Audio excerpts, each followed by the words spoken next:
Serigne Mboup, directeur général de la SAR. J'écoute Business Mag avec Kalsoumba sur e-radio. Guy Kouet, président du Centre africain de veille et d'intelligence économique en abrégé CAVI. J'écoute Business Mag sur la 90.3 avec Oumou Kalsoumba. Demba Seydi, coordinateur régional Afrique de l'Ouest francophone de Publier ce que vous payez. J'écoute Business Mag sur la 90.3 avec Oumou Kalsoumba. Bokarsi, directeur général de la BHS et président de la PBF. J'écoute Business Mag sur e-radio avec Oumou Kalsoumba sur la 90.3. Abdoulaziz Sy, directeur général groupe Subdeco Dakar, vice-président de la Chambre américaine de commerce au Sénégal. J'écoute Business Mag sur la 90.3 e-radio avec Oumou Kalsoumba. Fatou Morgana Diop, directrice marketing et développement de l'entreprise Carapid Prestige et e-Comfort Sénégal. J'écoute le Business Mag sur e-radio avec Oumou Kalsoumba. La finance islamique peut-elle apporter des innovations financières supplémentaires au service des besoins gigantesques des économies africaines? Si oui, comment? Rôle et enjeu de la microfinance islamique dans l'économie sociale et solidaire, la microfinance islamique et entrepreneuriat, la portée de la microfinance islamique dans le financement des toutes petites entreprises, autant de questions qui vont être abordées ce samedi 21 septembre 2019 de 11h10 à midi dans Business Mag avec Yaye Fatou Diagne, coordonnateur du programme de développement de la microfinance islamique au Sénégal, communément appelée Promise. Business Mag, le rendez-vous du pétrole, du gaz et de toute l'actualité économique, c'est sur la 90.3 e-radio avec Oumou Kalsoumba.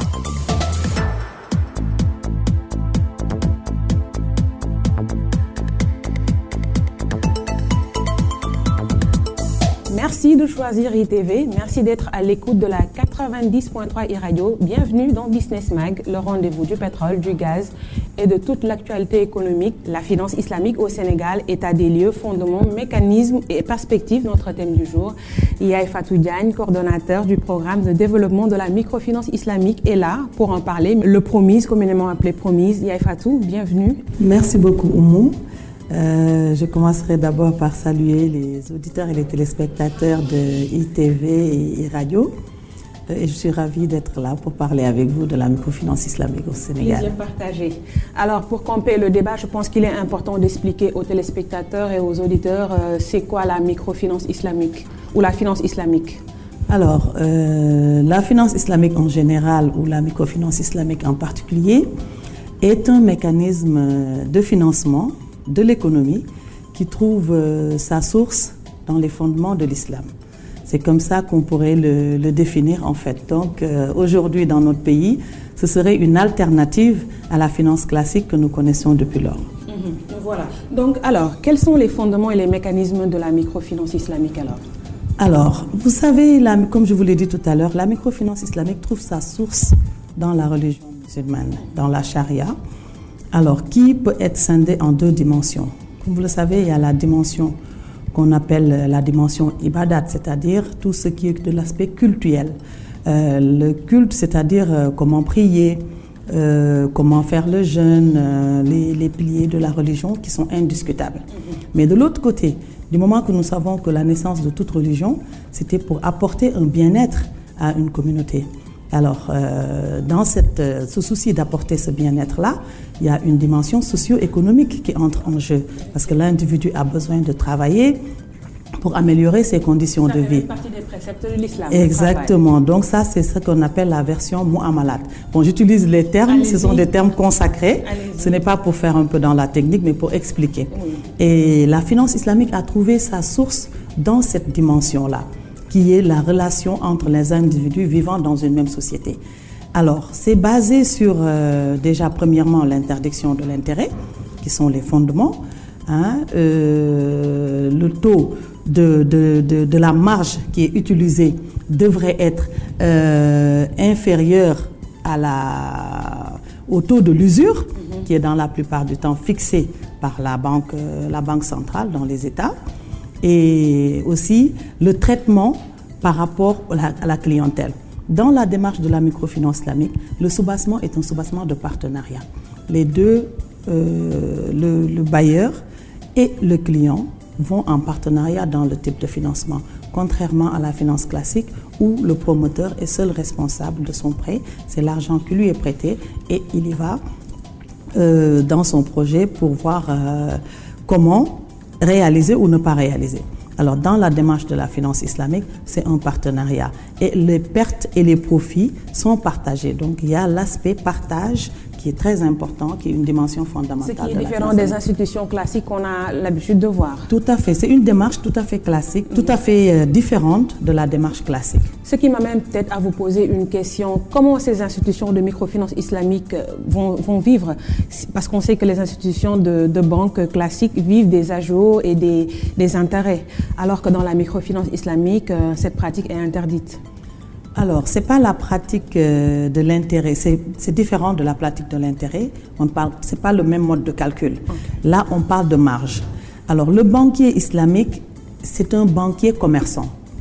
Donc, il achète un produit dont il devient propriétaire et met une marge pour le revendre. Donc, tout ce dont vous parlez, les frais de fonctionnement et tout, entre dans cette rubrique qui est la marge. À la différence de la finance classique, cette marge, elle est fixe. Elle est fixée et négociable. Donc, elle est négociée entre le bailleur et son client, entre le banquier et son client. Donc, c'est ça la différence avec la finance classique. Quels sont les facteurs sur lesquels les institutions se reposent pour fixer la marge? Alors ça, ce sont les calculs, c'est-à-dire les frais d'organisation, parce que les gens qui travaillent à la banque, on doit avoir un salaire. Donc, pour faire des bénéfices aussi. Parce que quand on achète un produit pour le revendre, on sait que le prix de vente, c'est le prix d'achat plus bénéfice qui devient le prix de vente. Donc, c'est la même démarche. C'est la même démarche. C'est la même démarche. Une démarche qui s'appesantit sur les préceptes de l'islam. Tout à fait. Voilà, nous allons nous pencher sur le cas du Sénégal. Si on devrait faire un état des lieux et l'expérience de la microfinance dans notre pays. Alors, donc, au Sénégal, il y a eu beaucoup d'expériences de la microfinance islamique, des projets d'abord qui étaient là, comme le PALAM, comme vous savez, il y a actuellement le PADEF. Il y a eu des tentatives de pratique de la microfinance islamique qui ont donné des résultats satisfaisants. Alors, c'est pour ça que le président de la République, Macky Sall, à son arrivée, a voulu ouvrir les portes de la microfinance islamique dans un aspect plus réel. Parce que là, il y avait eu des tentatives de pratique de la microfinance islamique. Maintenant, il veut que cette pratique-là soit une véritable alternative à la finance classique qui est là. Alors, c'est pour cela, c'est ça qui a conduit à l'avènement du PROMIS, qui est le programme qui devrait développer cet outil, cette industrie de la microfinance islamique dans notre pays. Alors, il y a aussi l'expérience de PAMECAS, qui depuis 10 ans n'a pas cessé à essayer encore de mettre en place la microfinance islamique au Sénégal. Et ce sont des expériences fluctuantes qui ont vraiment créé la motivation de l'avènement de la microfinance islamique dans notre pays. Donc, si je vous comprends bien, en ce moment, il n'y a pas encore d'institution de microfinance islamique. Donc, c'est des partenariats que vous nouez avec, par exemple, le PAMECAS que vous venez de citer. Aujourd'hui, il y a PAMECAS qui pratique de la microfinance islamique. En termes bancaires, comme vous le savez, il y a la Banque islamique du Sénégal et il y a Coris Bank récemment aussi qui a ouvert un guichet de finance islamique. Mais dans le cadre de la microfinance, il y a PAMECAS qui est vraiment dans le cadre de la pratique de la microfinance islamique dans la plupart de ces guichets. Est-ce qu'on pourrait s'attendre dans un moyen ou dans un long terme, vous allez me dire, d'avoir des institutions typiquement microfinance? Mais tout à fait, dans un moyen terme. Est-ce qu'il y a la législation, le cadre? Voilà, parce que pourquoi PAMECAS était dans une phase d'essai?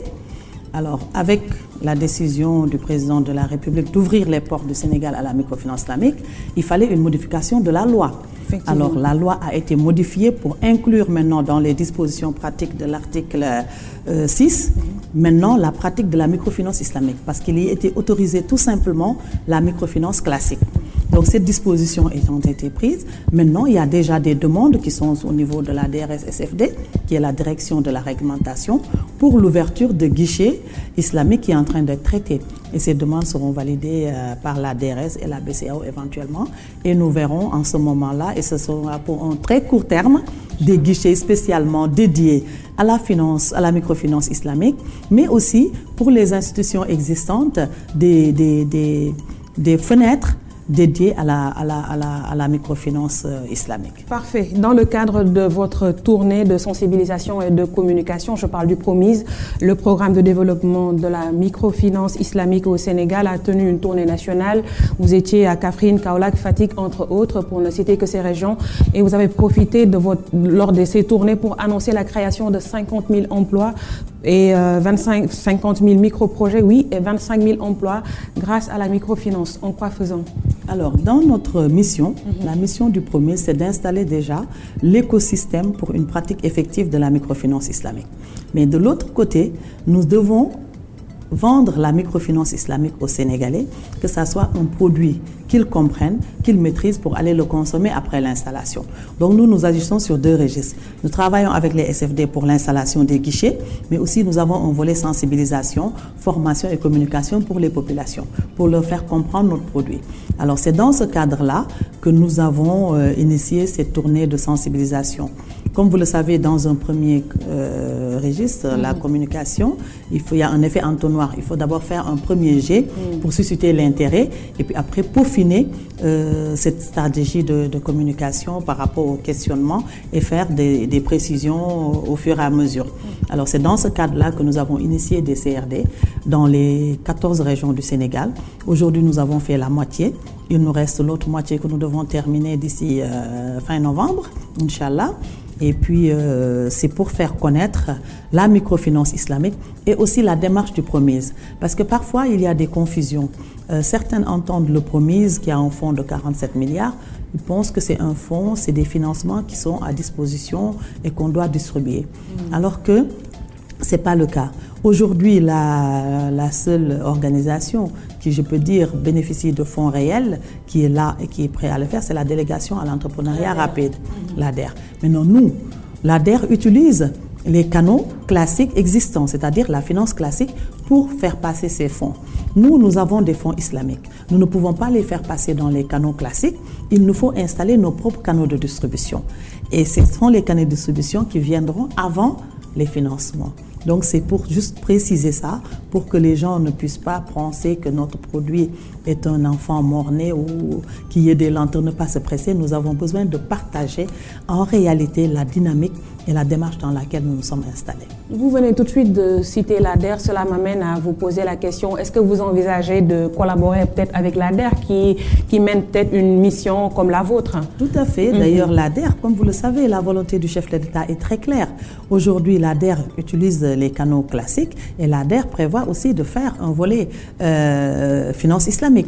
Parce que comme vous le savez, dans le marché mondial, les fonds destinés à la finance islamique sont très nombreux et notre pays gagnerait à en profiter. Donc l'ADER aujourd'hui a l'aptitude de lever des fonds. Aujourd'hui, il fonctionne avec les fonds de l'État du Sénégal. Mais rien n'exclut que l'ADER puisse lever des fonds ailleurs. Donc nous, si nous mettons en place l'écosystème pour une dynamique de la microfinance islamique, l'ADER serait parfaitement un allié dans le refunding. Voilà, et on va revenir un peu sur la création des micro-projets et des 25 000 emplois. Comment se fera la sélection, la procédure et tout ça? Parce qu'on sait que le chômage aussi est une problématique en Afrique et notamment au Sénégal. Faut l'accepter quand même. Tout à fait. Donc nous, ça interviendra dans l'autre dimension de notre programme. Quand on aura mis l'écosystème et ce que nous faisons en parallèle, actuellement, nous suscitons l'intérêt. Et ces micro-PME-là peuvent s'identifier et penser qu'ils peuvent se développer à travers notre produit. Ils viendront vers nous et nous les accompagnerons à comprendre et à appréhender la démarche de la microfinance islamique, qui est carrément différente de la démarche de la finance classique. Parce que c'est basé sur des principes vraiment cardinaux, c'est-à-dire l'équité. Il y a une dimension éthique, il y a une dimension d'honnêteté. Parce qu'aujourd'hui, la plupart des gens me disent, oui, les établissements de microfinance, ils sont difficiles, c'est difficile d'avoir un prêt, mais c'est parce qu'il y a beaucoup de mauvais payeurs. Et ça, c'est quelque chose qui doit entrer en ligne de compte. Et nous, notre mission aussi, c'est de faire de l'éducation financière. Parce que la finance, c'est quelque chose, la démarche de prendre un prêt, de rembourser, c'est quelque chose qu'on apprend. Et normalement, on devrait l'apprendre avec la microfinance. C'est la microfinance qui crée les futurs clients pour les banques. Donc cette dimension éducation financière est très importante. de pouvoir prendre un prêt et de payer. Comme je vous ai dit tout à l'heure, dans le cadre de la microfinance islamique, si vous prenez un prêt, avec le bailleur, vous partagez et les risques et les profits. Et le montant du paiement peut toujours être révisé, toujours à la baisse. C'est-à-dire, cela dépend. Le montant à payer dépendrait du montant des bénéfices qui seront engendrés. Et le bailleur, moralement, n'a pas le droit de vous prendre, de tout vous prendre. Il doit vous laisser de quoi vivre aussi. Donc, vous voyez cette relation, cette interaction qui se crée entre le bailleur et son client. Donc, dans cette dynamique-là, je crois que la bonne foi est de mise. Si vous avez en face de vous un client qui est mal intentionné, je crois que ça ne devrait pas trop vous plaire. Et pour le recouvrement en microfinance islamique, ça devrait être facile, ça? C'est ce que j'ai dit. C'est vous-même qui direz. C'est pour ça que c'est ça qui fait l'intérêt en fait de la finance islamique. Il y a une interaction. Vous êtes toujours en relation avec votre banquier. Il peut vous situer. Vous êtes toujours en relation. À chaque paiement, il faut que vous fassiez un état des lieux. Il faut qu'on évalue si vous pouvez payer ou vous ne pouvez pas payer, combien vous pouvez payer. Donc il y a cette relation. D'autant plus que le montant du prêt peut être revu à la baisse. Exactement. Donc, à ce rythme, vous allez damer le pion aux institutions de finances classiques. Et après, est-ce que cela ne va pas créer peut-être une concurrence? Bon, écoute, concurrence, il y en a parce que c'est deux démarches qui sont, chacun offre ses services et maintenant c'est aux clients de choisir. Et les Sénégalais auront l'opportunité. Parce que comme on dit dans notre pays, Tandal Sobolaner, de fois absolu. Voilà, donc le client, ça c'est au bonheur des Sénégalais. Ils auront des alternatives. Et quand on a l'alternative, je crois que le choix devient de plus en plus précis. Et c'est ça tout l'intérêt aussi. Parce qu'aujourd'hui, il y a un taux d'exclusion financière qui est très élevé dans notre pays. Beaucoup ne se retrouvent pas dans la démarche de la finance classique. C'est pas qu'ils se retrouvent, mais il n'y a pas cette dimension accompagnement et éducation financière. Et les clients se plaignent aussi, excusez-moi de vous couper de la parole, des taux d'intérêt souvent exorbitants. Quand il s'agit des institutions, en tout cas de microfinance classiques, des taux qui avoisinent les 13, 14 et des fois 12%. Quand même assez élevé. Voilà, ça c'est un débat. Ce n'est pas que les institutions de microfinance l'ont foncièrement. Oui, aujourd'hui, parce qu'eux, ils empruntent auprès des banques. Exactement. Aujourd'hui, notre président de la République a tellement compris l'impact et l'importance de la microfinance dans son pays, raison pour laquelle il a érigé le département de promotion. Parce que vous savez, la microfinance islamique, la microfinance en général, relève de la finance. Oui. Alors, si nous nous limitions tout simplement à l'aspect pratique, elle devrait être au niveau du ministère des Finances. Raison pour laquelle la direction de la réglementation se trouve au niveau du ministère des Finances. Parce que c'est un aspect financier, c'est un aspect de la finance. Mais du moment que c'est un phénomène très important qui accompagne les pays en voie de développement et sur la voie de l'émergence, le président de la République a créé un ministère parallèle qui sera chargé de la promotion et du développement. Alors pourquoi promouvoir la microfinance islamique? C'est porter le plaidoyer pour ce genre de problématiques. Aujourd'hui, si les établissements de microfinance avaient la possibilité de prendre le crédit directement au niveau de la BCEAO au lieu de passer par les banques, cela diminuerait les taux. Parce qu'ils expliquent qu'ils empruntent auprès des institutions classiques. Exactement, les banques, exactement. Et ça, c'est un plaidoyer que le ministère devrait porter pour pouvoir régler cette problématique-là et que les Sénégalais puissent être vraiment à l'aise avec tout ce qui est microfinance. Maintenant, en termes de microfinance islamique, ça, ce serait encore un plus. Ce serait encore un plus. Parole de Yaye Fatou Diagne, coordonnateur du programme de développement de la microfinance islamique au Sénégal, communément appelée Promise. Vous êtes bien sur la 90.3 iRadio. Yaye Fatou, arrêtons-nous un peu sur l'assurance qu'on appelle le Takaful. J'espère que j'ai bien prononcé le nom. Voilà, qui est une garantie mutuelle basée sur les principes de la finance islamique. Puisqu'on parle de finance islamique, faudrait-il pas aussi instaurer un produit typiquement assurance islamique et le développer? C'est ça, c'est ce que vous appelez, appelé tout à l'heure, c'est le Takaful. Mais le faire connaître aux populations et avoir des guichets et des agences aussi. Tout à fait, c'est ça notre mission. Nous devons installer l'écosystème. Qui dit installer l'industrie de la microfinance islamique, c'est installer l'écosystème. Pour l'écosystème, il y a déjà l'aspect juridique qui entre en compte. Donc nous avons réussi à faire voter la loi parce que déjà, ce sont les instructions. Comme vous savez, le Sénégal appartient à l'espace de l'UEMOA. Oui. Et les instructions, vu le leadership du président de la République encore, que je salue, qui a su impulser cette dynamique d'acceptation au sein de l'UEMOA de la démarche, de la nécessité pour nos États de pratiquer, de faire de la finance islamique. Et de ce fait, des instructions sont sorties. Les instructions de la BCEAO ayant sorti pour le cadre de l'UEMOA, chaque État devrait les adapter à ses réalités locales.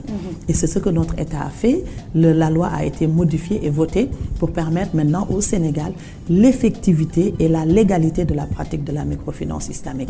Donc nous sommes en avance par rapport à ça. Néanmoins, il reste 2 instructions qui doivent sortir. C'est par rapport au cadre, au référentiel comptable et au ratio prudentiel. Et ça nous amène à parler aussi de la fiscalité et de la finance islamique. Exactement, il y a ces instructions-là qui doivent sortir. Pour la loi fiscale, la DGID a déjà intégré le volet fiscalité de la microfinance islamique. Ils sont déjà prêts. Alors, donc pour ces volets-là, c'est déjà réglé. Nous devons mettre en place aussi le volet Takaful. Comme vous le savez, ce sera la même procédure. Il faut que les instructions sortent de la CIMA. Donc, on les attend incessamment parce qu'ils doivent se réunir en octobre, le Conseil des ministres, pour ratifier ça.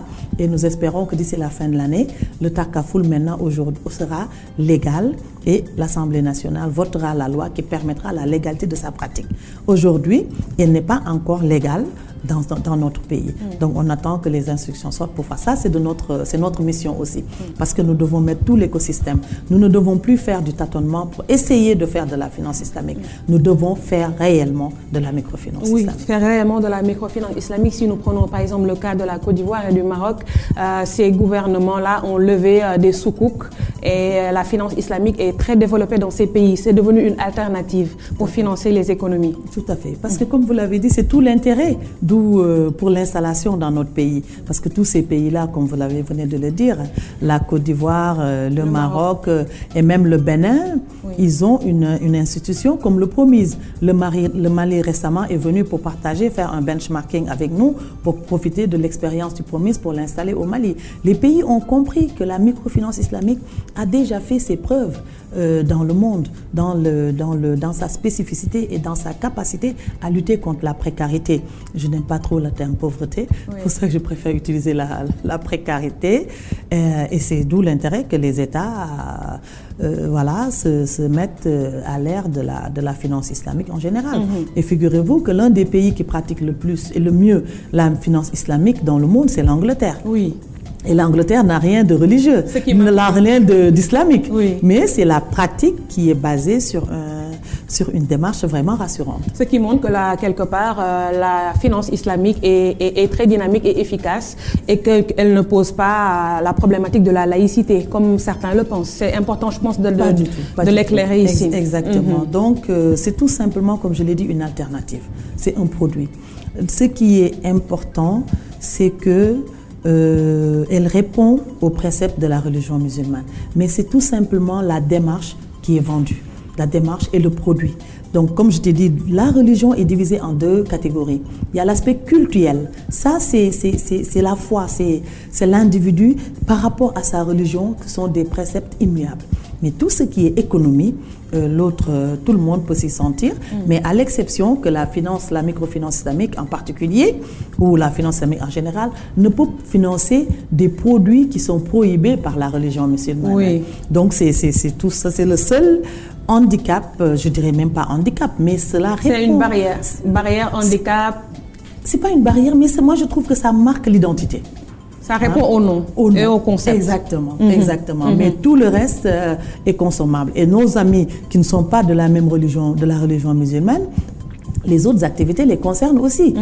À la différence que la finance islamique ne prend pas en charge les activités. Vous venez de le dire, l'Angleterre qui est un pays très conservateur, et les Anglais qui sont carrés, s'ils pratiquent la finance islamique, c'est parce qu'ils ont vu derrière quelque part des avantages et des effets positifs pour leur économie. Et il faut le rappeler, le Maroc aussi a été un peu réticent au début, mais c'est après que le royaume chérifien a adhéré à la finance islamique. Alors, Yaye Fatou, la microfinance islamique, les enjeux et les perspectives de développement, on va se répéter, mais c'est important. Voilà. Donc, l'enjeu, c'est d'installer une industrie de la microfinance islamique, qui serait une véritable alternative à la finance classique. Maintenant, cette industrie-là, quelles seront ses perspectives? Quand on mettra l'écosystème, cela ouvrira naturellement des perspectives dans la pratique, dans l'accompagnement. Aujourd'hui, nous aurons la capacité d'aller lever des fonds islamiques au bénéfice de nos populations. Nous avons à créer un fonds de garantie, donc pour faciliter la pratique et l'application de la microfinance islamique et pour plus rassurer en fait les financiers. Et donc ces perspectives-là, c'est l'installation d'un véritable écosystème qui permettrait de lutter efficacement contre l'exclusion financière, qui est le souci du président de la République. C'est l'exclusion financière parce que, comme vous le savez, la contribution au PIB s'évalue par l'argent qui est injecté dans le système financier. Aujourd'hui, pour en revenir au ministère de la microfinance et de l'économie sociale solidaire, le président de la République, en créant ce ministère-là, qui a pour mission de développer, d'organiser l'économie sociale solidaire grâce à la microfinance en général. Donc, maintenant, il y aura deux alternatives, la microfinance classique et la microfinance islamique quand l'écosystème sera mis en place. Donc, le développement de cette importante, comment je vais appeler l'économie sociale solidaire, c'est-à-dire c'est une économie sous-jacente dans notre pays. Vous êtes en train de me marcher sur la langue parce que j'avais prévu une question sur ça. Donc on y va, oui. Voilà. L'économie sociale et solidaire, voilà. Parce que l'économie sociale et solidaire est un levier de développement. Son organisation serait un levier. C'est ce qu'a compris le président de la République. Il y a beaucoup de fonds qui circulent en marge des systèmes financiers et qui sont dans l'économie sociale et solidaire, c'est-à-dire les tontines, les coopératives, les associations et tout ça. Et le système financier devrait offrir à cette clientèle en marge des produits satisfaisants. Aujourd'hui, je vous donne l'exemple. Les tontines que font les femmes qui engrangent beaucoup d'argent. Mais les femmes ne peuvent pas confier cet argent-là aux institutions financières parce que si vous leur confiez 1 million, après un mois, on vous donnera 1 million moins 5 000 ou moins 500 francs. Donc, il y aura un manque. Et du moment que c'est une caution solidaire, ce sera à la présidente de rembourser ou de payer ce frais-là parce que les autres ne peuvent pas comprendre qu'on donne 1 million et qu'on nous rend 900 et quelques mille. Donc, ça, c'est la mission du ministère, de régler, de faire harmoniser l'offre à la demande. Donc, d'où l'intérêt du développement de ces mécanismes-là. Le développement de ces mécanismes. Alors, la microfinance et l'entrepreneuriat, la microfinance islamique et l'entrepreneuriat, quels sont les leviers et les stratégies que vous allez mettre en œuvre pour pousser les jeunes à entreprendre? Parce qu'on dit que c'est une alternative pour lutter contre le chômage. Tout à fait. Alors, c'est dans la dynamique de la microfinance islamique. Comme je vous ai dit, c'est un partenariat. Le banquier, le bailleur, il vient d'abord avec sa foi religieuse. C'est-à-dire, il dit aider son prochain. Ça, c'est une recommandation religieuse, comme vous le savez. Donc, dans le cadre de la microfinance islamique, le bailleur, il vient d'abord avec cet engouement. C'est ce qui fait le partenariat. Donc, il prend quelqu'un qui a soit les compétences pour quelque chose, ou bien qui vient de finir ses études et qui n'a pas encore d'expérience et qui veut embrasser un métier. Le banquier se soucie des capacités à pratiquer ce métier qui est choisi. Si vous ne les avez pas, il vous accompagne à la capacitation, à la formation pour l'acquisition de compétences. Maintenant, vous, quel sera votre apport? C'est vos compétences qui seront l'apport et lui, il vient avec son argent pour la pratique de ce projet. Donc, vous voyez cette dynamique, comment elle pourrait booster les TPE, comme vous l'avez dit, les TPE et les MPME, voilà, et lutter contre le chômage et aussi avec cette dimension qui est très importante, qui est l'éducation financière. Voilà. Et on va encore se répéter parce que l'Afrique, notamment le Sénégal, vous n'aimez pas le mot, mais la pauvreté existe. Il y a aussi quelque part une exclusion sociale aussi. Est-ce que la microfinance islamique est la solution? Quelles sont les alternatives que cet outil propose? Voilà, notre objectif, c'est d'augmenter le taux d'inclusion financière. Aujourd'hui déjà, le fait d'offrir une alternative ne veut pas dire que ceux qui pratiquaient de la microfinance classique venaient tous maintenant faire de la microfinance islamique. Ce n'est pas l'objectif. L'objectif de ceux qui sont à l'aise, rester là-bas. Ceux qui ne sont pas à l'aise, venez chez nous. Ceux qui ne se retrouvaient pas dans l'autre, venez essayer chez nous. Donc, mais votre objectif, même si vous ne le dites pas clairement, c'est d'enrôler plus. Vous êtes dans une concurrence quand même avec les autres institutions. Je ne dirais pas concurrence, mais dans une complémentarité. Une concurrence saine, c'est le mot. On est dans une complémentarité. Parce que comme vous voyez, aujourd'hui, la microfinance islamique, il y a des produits, il y a des projets que nous ne finançons pas. Donc, si nous ne finançons pas certains projets, il fallait qu'il y ait une alternative qui finance ces projets-là. Donc, on n'est pas dans une dynamique de concurrence, mais on est dans une dynamique de complémentarité. Et ça, c'est pour le bonheur des Sénégalais. C'est pour le bonheur des Sénégalais. L'autre problématique aussi, on constate qu'au Sénégal, il y a des petites et moyennes entreprises, des petites et moyennes industries et des toutes petites moyennes entreprises. Mais il y a un hic. Le hic, c'est que ces micro-entreprises ne sont pas souvent viables. Parce qu'il y a les charges, il y a les fonds de roulement et d'habitude, ces entreprises aussi ont besoin de fonds pour rouler. Qu'est-ce que la microfinance pourrait faire pour stopper cette hémorragie? C'est ce que je vous ai dit tout à l'heure. La microfinance islamique propose des produits. Le plus en vue, c'est la Moudaraba. La Moudaraba, c'est un système, un produit, un contrat d'achat-vente et une relation qui est établie entre le bailleur et le porteur de projet.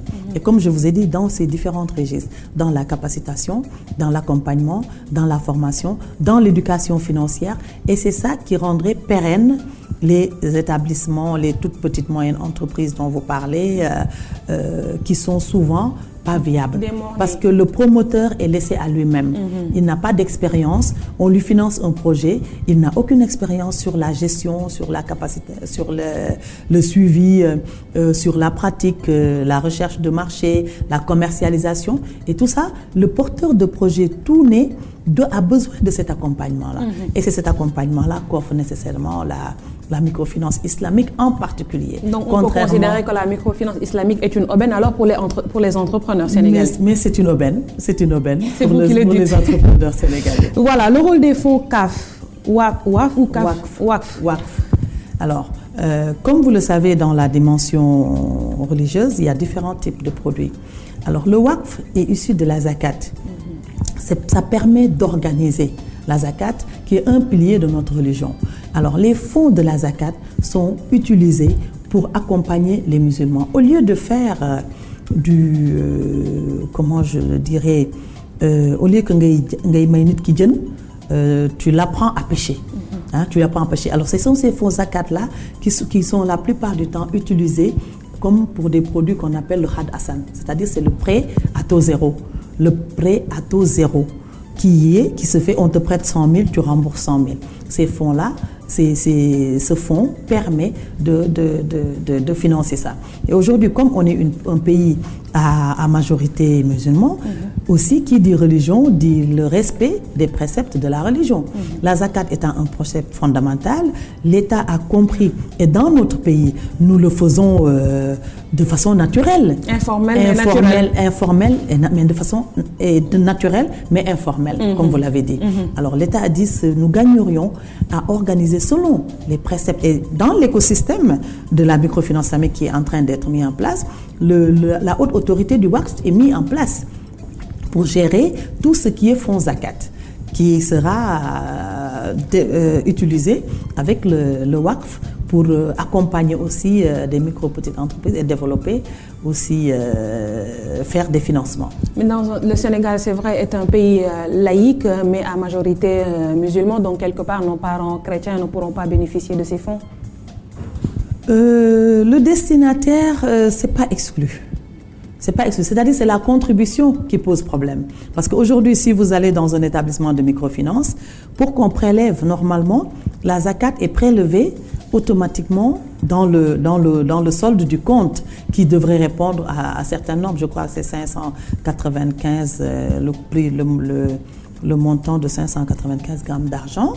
Et celui qui n'est pas de la religion musulmane, en faisant l'ouverture de compte, devra signer une autorisation de prélèvement, oui ou non.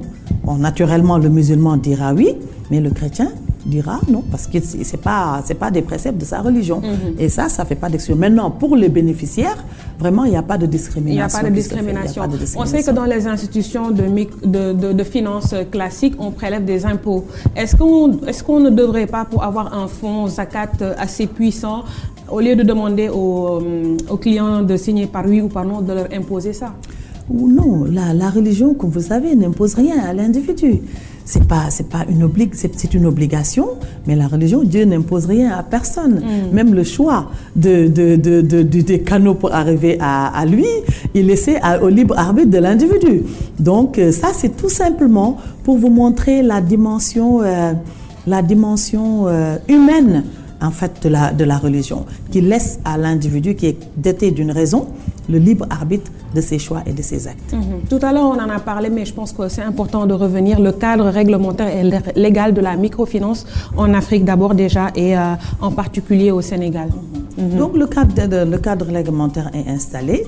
Aujourd'hui, nous avons déjà la loi dans notre pays qui était la loi de 2008 qui a été modifiée en son article 6 qui a inclus des dispositions pour pratiquer de la microfinance islamique. Donc maintenant, dans notre pays, c'est tout à fait légal. Et d'où les demandes d'installation de guichets d'institutions de microfinance purement islamiques qui sont en cours par rapport à cette loi-là. Maintenant, comme je vous ai dit tout à l'heure, il reste que l'assurance qui reste et les deux instructions qui doivent sortir sur le référentiel comptable et sur les ratios prudentiels qui permettent vraiment de boucler la boucle par rapport à tout ce qui est réglementation. Donc, précision de taille. Alors, quels sont les différents produits que la microfinance islamique propose? Alors, nous parlerons de contrats. De contrats. Parce qu'il y a... Vous n'aimez pas le concept produit. Bon, voilà, c'est juste des contrats.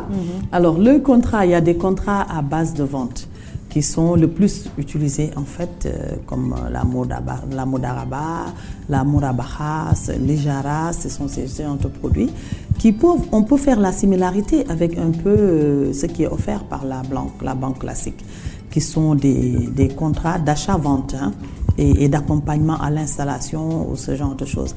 Il y a les contrats aussi participatifs, c'est-à-dire le client vient avec une participation et la banque complète. Et aussi, il y a les contrats, ce qu'on appelle les instruments sociaux dont vous avez parlé tout à l'heure, qui sont la zakat, le warf, le khard hassan, d'où donc l'argent du warf et de la zakat est souvent utilisé pour ce produit spécifique, qui est le khard hassan, qui est le plus prisé en fait dans la microfinance islamique ou la finance islamique en général, qui est le prêt sans intérêt et à un taux zéro. Voilà, et ça m'amène à penser, tout à l'heure vous avez dit que dans un moyen court terme, bientôt on verra des institutions de microfinance indépendantes, typiquement microfinance. Est-ce qu'une structure, une entreprise par exemple, E-Media peut venir domicilier le salaire de ses employés? Tout à fait, tout à fait. C'est une institution financière. Il peut domicilier les salaires de ses employés dans le cadre de la microfinance classique, islamique ou la finance islamique. Et il y a pratiquement les mêmes offres de services. Je n'aime pas trop le terme produit, c'est pour ça que j'essaie de trouver une alternative. Je dis offre de service. Aujourd'hui, le salarié qui veut acquérir une maison peut trouver un contrat similaire qui lui permettrait d'atteindre son objectif. Un employé qui peut développer une autre activité parallèle. Donc il y a toute l'offre de produits qui est assez disponible. Et dans ce cas-là, on ne parlera pas d'intérêt, mais on parlera de marge. De marge. Comme vous l'avez dit tout à l'heure. On ne parlera que de marge en termes de finance, de microfinance islamique ou en finance islamique en général. Et comme je dis, il y a un aspect très important, la marge ne devrait jamais dépasser le taux de l'usure. Et ça, c'est une condition sine qua non. Et dans l'application, comme je vous dis, les établissements de microfinance ne peuvent pas faire ce qu'ils veulent en termes de microfinance islamique. Parce qu'il y a une institution de validation dans le cadre organisationnel, qui est le Sharia Board. C'est-à-dire, c'est le Sharia Board, c'est l'institution qui valide la démarche. Est-ce que la démarche utilisée par l'établissement de microfinance répond aux normes et aux règles de la charia? C'est un corps de contrôle en même temps. C'est un corps de contrôle en même temps. On ne peut pas laisser l'institution financière faire ce qu'elle veut. Donc, il y a cette institution-là qui va contrôler et valider les actes posés par l'institution. Est-ce que dans l'histoire de la microfinance islamique, peut-être dans le monde, en Afrique ou au Sénégal, on a eu à épingler peut-être une institution qui n'était pas en règle, qui n'a pas respecté les préceptes de l'islam et de la charia? Et dans ce cas de figure, si oui, dans ce cas de figure, que faudrait-il faire? Est-ce qu'on devrait fermer l'institution? Parce que je ne dirais pas respecter qu'on a épinglé. Parce que en la matière, c'est tout simplement, c'est une certaine dynamique. Et je ne crois pas qu'il puisse y avoir de déviance. Il peut y avoir peut-être des incompréhensions ou des désaccords en termes d'interprétation, comme c'est le cas parfois, en termes de compréhension ou d'entendement religieux. Donc, il n'y a que ces petits désaccords-là. Mais la ligne de conduite, elle est très claire. Il n'y a pas de détournement de fonds, il peut pas comme y dans avoir. les institutions de finance classiques. Dans les banques, on voit des banques où l'agent détourne 100 millions. Bon, écoutez, vous savez que ça, c'est pas quelque chose qui est exclu. Vous voyez, vous pouvez trouver un agent qui, malheureusement, avec les contraintes de la vie ou quelque chose comme ça, a eu des perturbations dans son organisation sociale, qui puisse commettre un délit. Ça existe partout. Donc ça, c'est pris en charge parce qu'il y a les règles, il y a les lois, il y a la justice, il y a tout pour prendre en charge ces cas-là. Tout à l'heure, on va revenir un peu sur la domiciliation des salaires. Donc, dans ce cas-là, il n'y aura pas de prélèvement d'ajout comme on le fait dans les autres institutions. Ou bien en finance islamique, il y a des ajouts. Non, il n'y a pas de prélèvement. Il n'y a pas de prélèvement. Donc, quand on te dit un salaire de 500 000, tu le reçois 500 000 intact. C'est ce qu'on dit. C'est-à-dire, aujourd'hui, si vous domiciliez votre salaire à la banque, ce sera une relation de partenariat. Vous êtes actionnaire déjà. En domiciliant votre salaire, vous êtes actionnaire de l'établissement financier. Maintenant, votre salaire, il subit des fluctuations, ce genre de retrait, ça, vous le faites en accord. Ce sera un accord qui sera fait. C'est pas que vous restez, on vous dit, oui, on vous a prélevé 500, on vous a prélevé 1000 francs, mais vous le savez d'emblée. Vous me confiez votre argent pour que je vous le garde, mais pour le garder, j'ai besoin de ça et ça et ça, il faut ça et ça, et en accord, vous allez payer tant pour que je vous garde votre argent. C'est comme si quelqu'un qui vient vous conseiller le magasinage. C'est un service. C'est un service. C'est un service. Si tout le monde ne payait pas le service, celui qui vous garde, il ne serait pas payé. Donc le service devrait être payé. Mais ce n'est pas de la même manière que c'est calculé par rapport à la finance classique. Voilà. Est-ce qu'il y a un cadre qui gère les risques en microfinance? Est-ce que il y a un cadre réglementaire qui gère le côté risque en microfinance islamique? Le côté risque est géré dans la plupart des cas par, comme je vous dis, l'assurance, la mise en place de l'assurance islamique. Et aussi la qualité de la relation entre le bailleur et son porteur de projet. Donc c'est ça, en fait, cette relation qui est le plus travaillée dans le cadre de la microfinance islamique. Que cette relation soit basée sur l'honnêteté, sur l'éthique, sur la morale. Ce sont ces préceptes-là qui sont la plupart du temps utilisés dans la relation en termes de microfinance islamique. On va faire un bilan à mi-parcours avant de passer à quelques questions, avant de passer au quiz, le fameux quiz, je vous vois sourire. Lors de vous avez fini la première étape de votre tournée. Est-ce que vous avez eu des feedbacks quand vous êtes allé sur le terrain? Est-ce que vous pensez que les Sénégalais commencent à comprendre le concept microfinance islamique et adhèrent au projet? Tout à fait.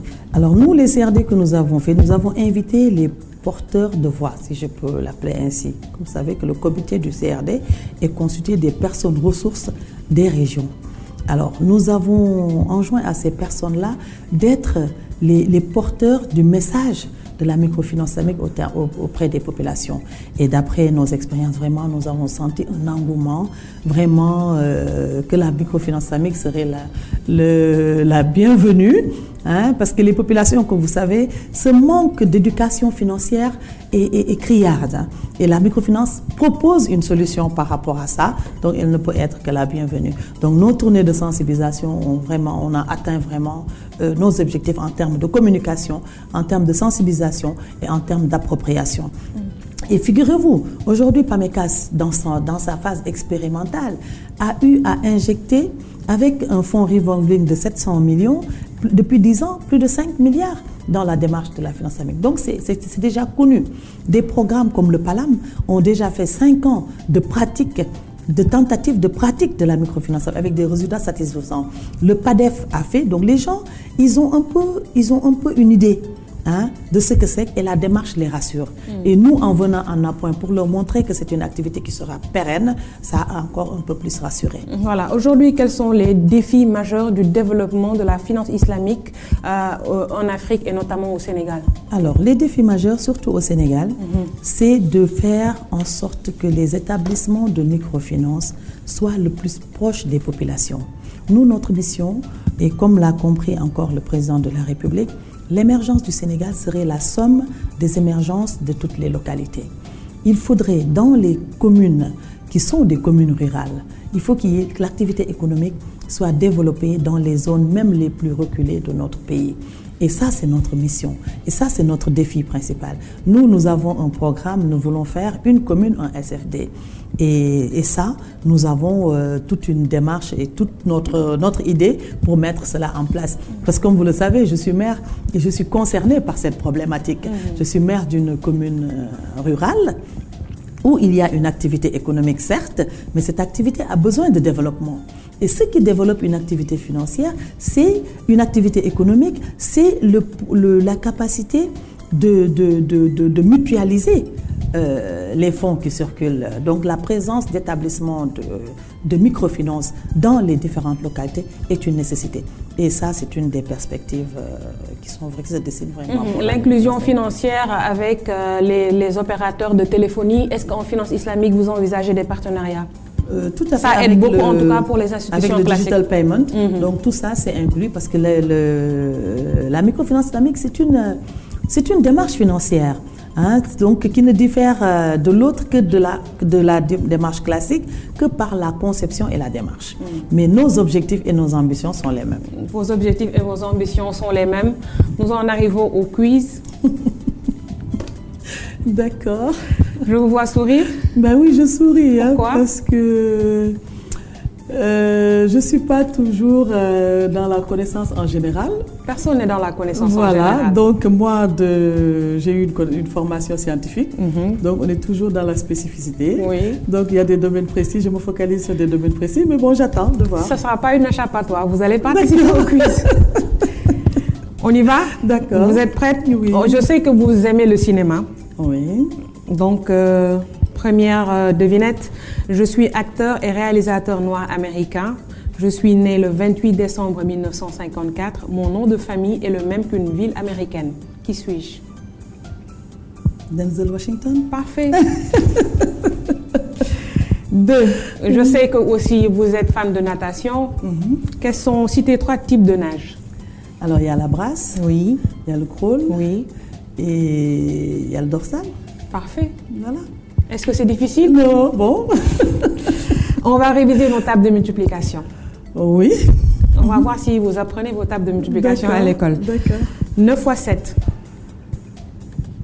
Alors, 9 x 7. Vous avez 3 secondes. Juste 3 secondes? Oui. Bon, vous êtes une femme, je vous donne 5 secondes. Vous me donnez 5 secondes? 9 x 7. Sincèrement, je ne suis pas automatique en table de multiplication. Bon, je vous donne encore 3 autres secondes pour sauver l'honneur aux femmes.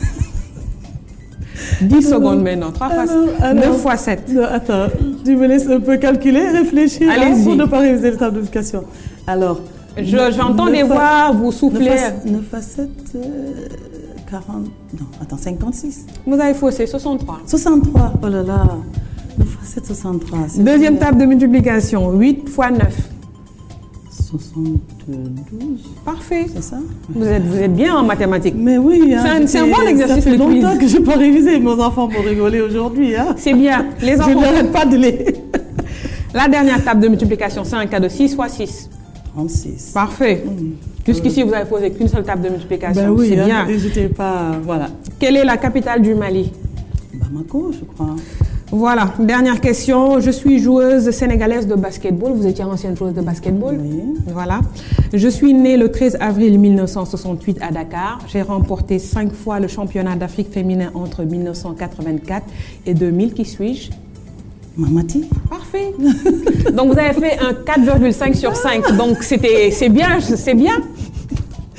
C'est super. C'est super. En tout cas, c'est moi qui vous remercie. En tout cas, merci beaucoup, Yaye Fatou Diagne. Je rappelle que vous êtes le coordonnateur du programme de développement de la microfinance en Afrique au Sénégal, communément appelé Promise. Merci d'avoir accepté mon invitation. Merci beaucoup, Oumou. J'ai été très ravie de partager ce plateau avec toi. Et de partager avec les téléspectateurs et les auditeurs de ITV et Radio de ce qui est la microfinance islamique et aussi des missions du Promise. Merci beaucoup. Merci à toute l'équipe technique du côté de la télé. Merci aussi à l'équipe technique du côté de la radio. Biran Sissé d'ailleurs l'a assuré dans quelques instants la grande édition de 12h sur iRadio le midi 15. Rendez-vous sur ITV la semaine prochaine. Merci.